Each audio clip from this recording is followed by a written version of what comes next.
আসসালামু আলাইকুম। মসজিদ মসজিদে আমরা কেন যাই? মসজিদে আবাদতখানা।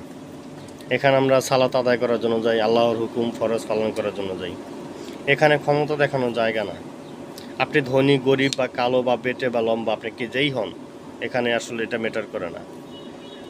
আমাদের সমাজ বা দেশের অনেক জায়গায় অনেকের কাছে শুনেছি কিছু মানুষ আছেন যারা নিজেকে খুব ক্ষমতাবান বা নিজের ওই মসজিদের আশপাশের মানুষজন হওয়াতে আপনি সবসময় সামনের কাতার নামাজ পড়বেন, কোনো সমস্যা নেই। কিন্তু দয়া করে সামনের কাতার নামাজ পড়তে হলে আপনি সবার আগে যাবেন।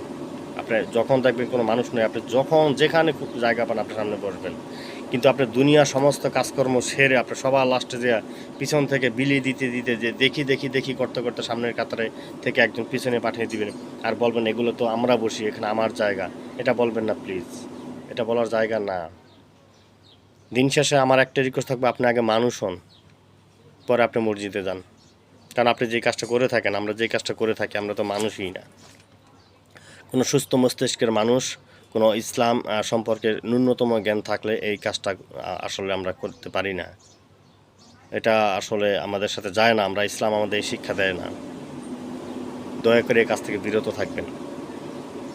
ভালো থাকবেন।